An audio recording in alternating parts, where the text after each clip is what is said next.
Bismillah, alhamdulillah, wa salatu wa salam ala rasulillah wa ala alihi wa sahbihi wa man walah. Assalamu alaikum wa rahmatullahi wa barakatuh. Le professeur sallam nous dit Inna lillahi fi ayyami dahrihi nafahat, ala fal ta'arradu laha.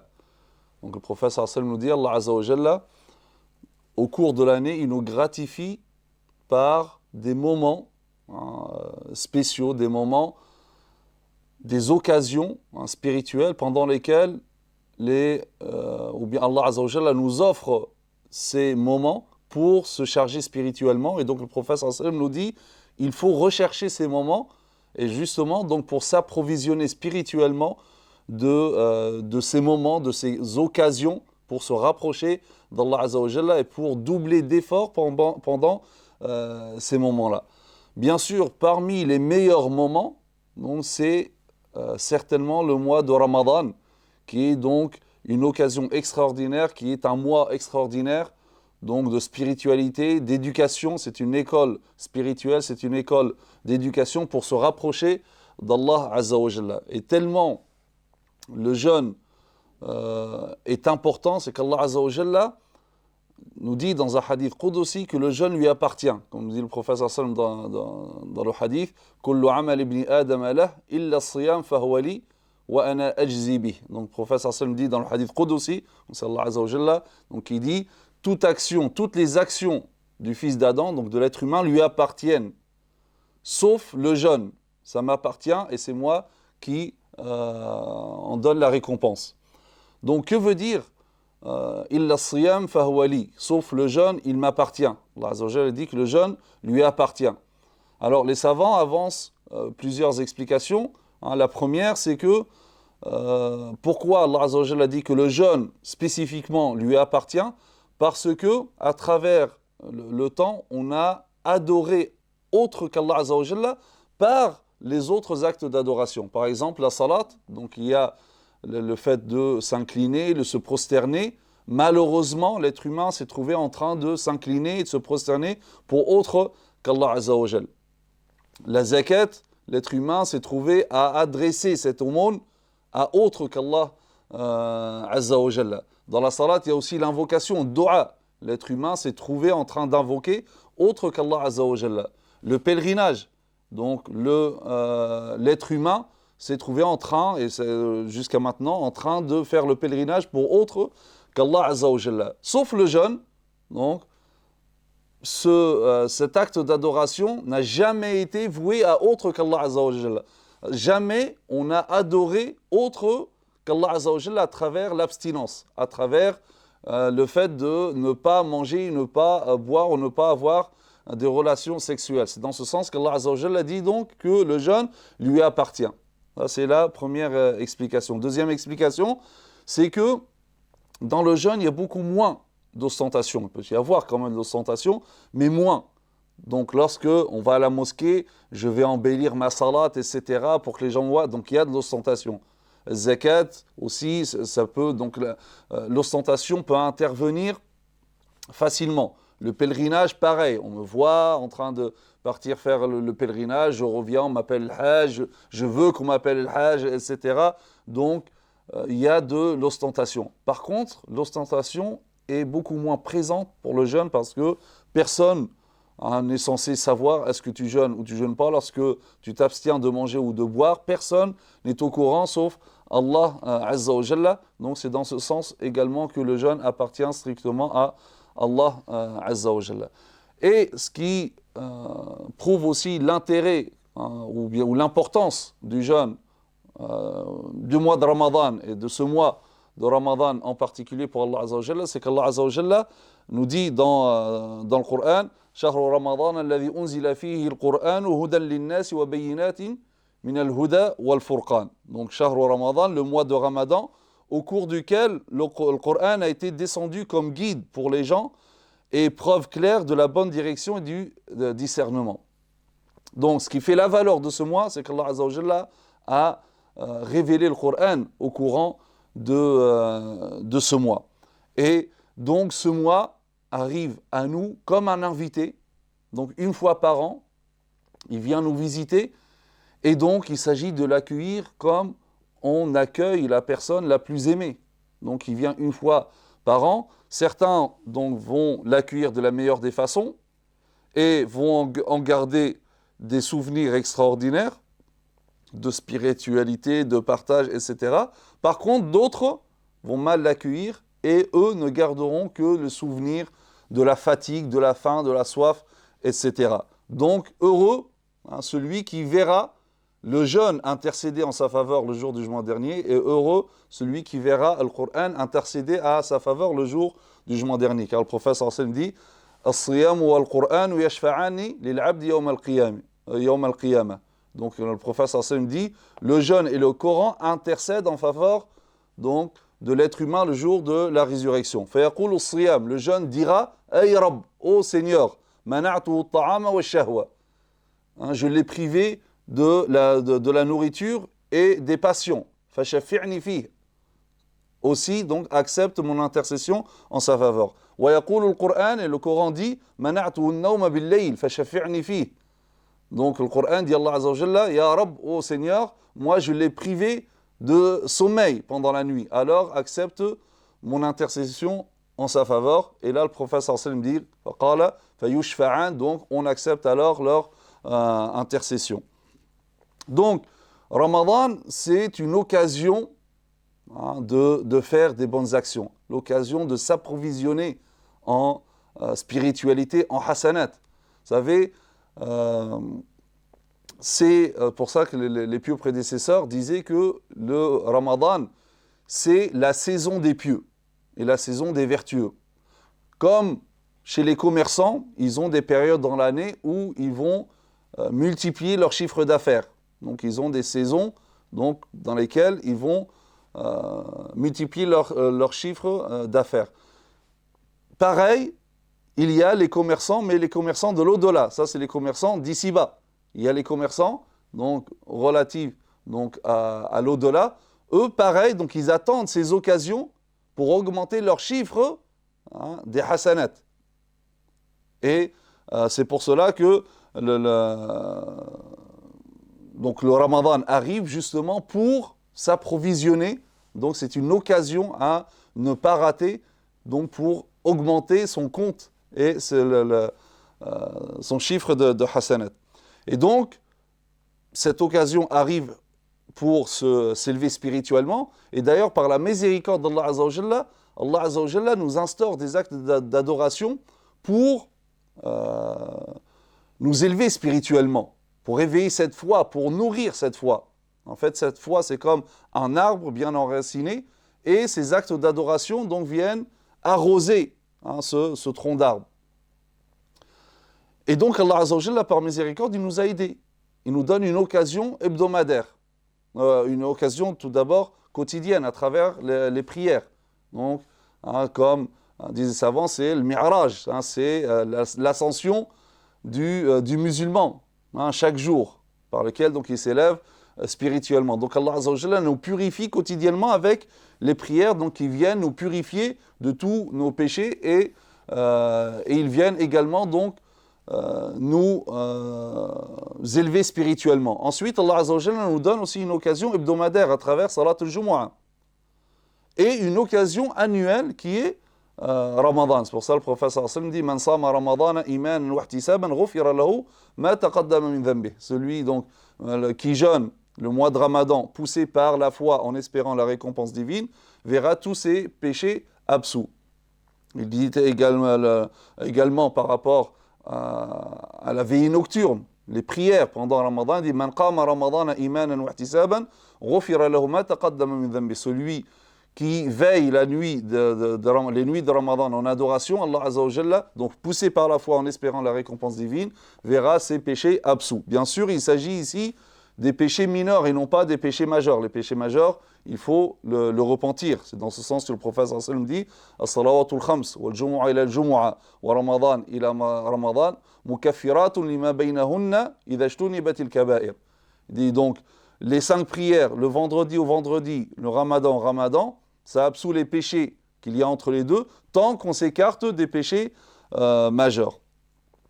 Donc, le Ramadan arrive pour que le musulman s'approvisionne des bonnes œuvres. C'est pour ça que le prophète sallallahu alayhi wa sallam nous dit إذا جاء رمضان فتحت أبواب الجنة وغلقت أبواب النار وصفدت الشياطين. Lorsque le Ramadan arrive, les portes du paradis sont grandement ouvertes, celles de l'enfer sont fermées, sont bien fermées, et les shayatines, les démons, sont enchaînés. Donc ici, les savants avancent deux explications. La première explication, c'est comprendre ce hadith-là au sens littéral, dans le sens que effectivement, les portes de l'enfer, du paradis sont au sens propre ouvertes, celles de l'enfer fermées. Les démons sont au sens propre enchaînés. Alors certains diront peut-être, alors pourquoi on peut encore commettre des péchés pendant Ramadan, ou donc il y a encore de l'égarement, etc. Donc la réponse c'est que dans un autre hadith, le prophète sallam explique quel type de démons sont enchaînés. Il dit وَصُفِّدَتْ مَرَدَةُ الشَّيَاطِينَ.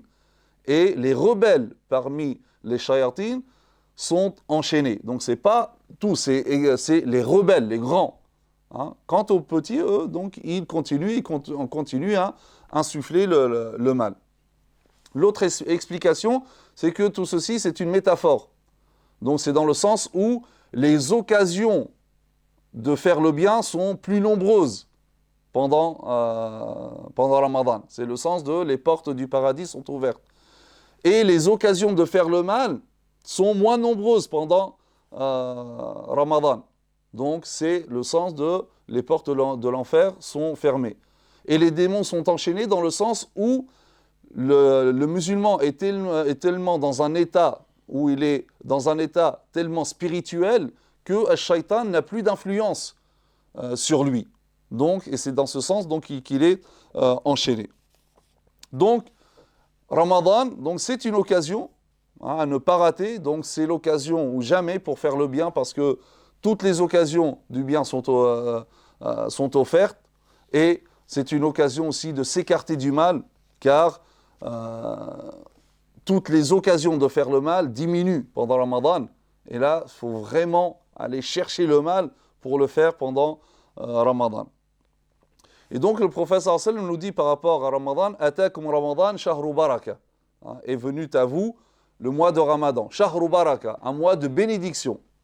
Yakhshakum Allahu fih, fayunzilu rahma. Allah azza wa jalla donc vous couvre et fait descendre sa miséricorde pendant ce mois. Wa yahuttu al-khataya, il absout les péchés. Wa yastajibu ad-du'a, et il exauce les invocations. Yanzuru Allahu ta'ala ila tanafusikum fihi. Et là, Allah azza wa jalla regarde votre compétition dans le bien pendant ce mois. Wa yubahi bikum malaikatah, et il se vante de vous auprès de ses anges. Fa'araw Allah min anfusikum khayra. Le prophète sallallahu alayhi wa sallam dit donc montrez le meilleur de vous à Allah azza wa jalla. Fa inna ash-shaqiyya man hurima fihi rahmatallah. Car le malheureux, c'est celui qui se trouve privé de la miséricorde d'Allah azza wa jalla. Il se trouve privé de la miséricorde d'Allah azza wa jalla dans le mois de la miséricorde par excellence.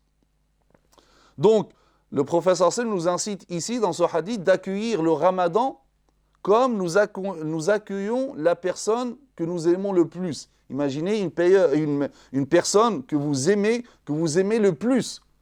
Et vous savez qu'elle va vous rendre visite. Donc on va se préparer, on va tout préparer, tout ce qu'il faut pour l'accueillir. Et bien le musulman, il doit être comme ça avec Ramadan. Donc Ramadan arrive, donc je dois l'accueillir de la meilleure des façons.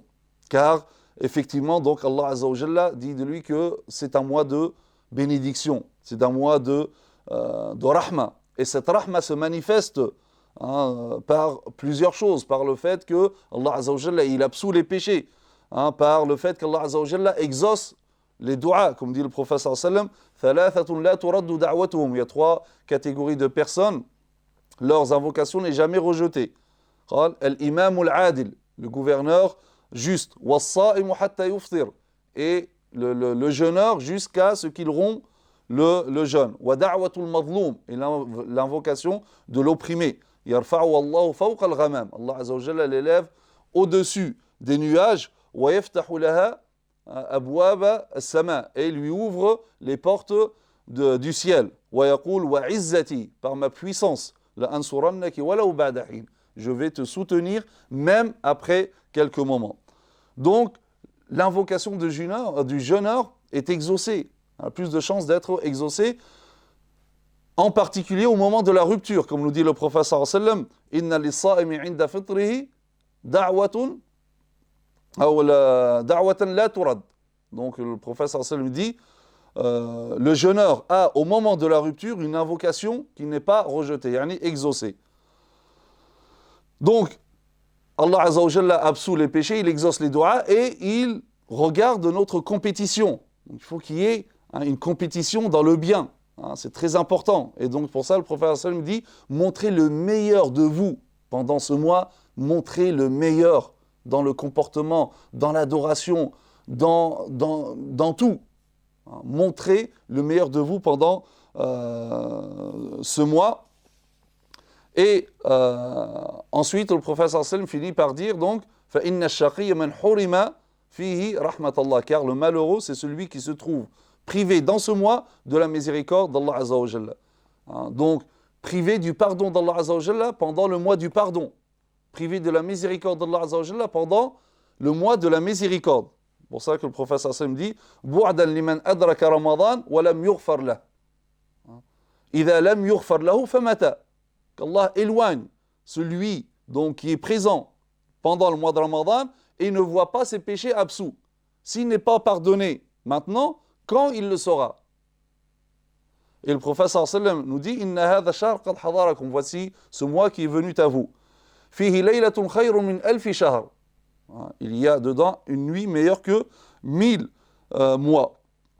Man hurimaha faqad hurima al-khayra kullah. Celui qui en est privé sera privé de tout bien. Wala yuhramu khayraha illa mahrum. Et seul un malheureux se trouve privé donc de ce bien.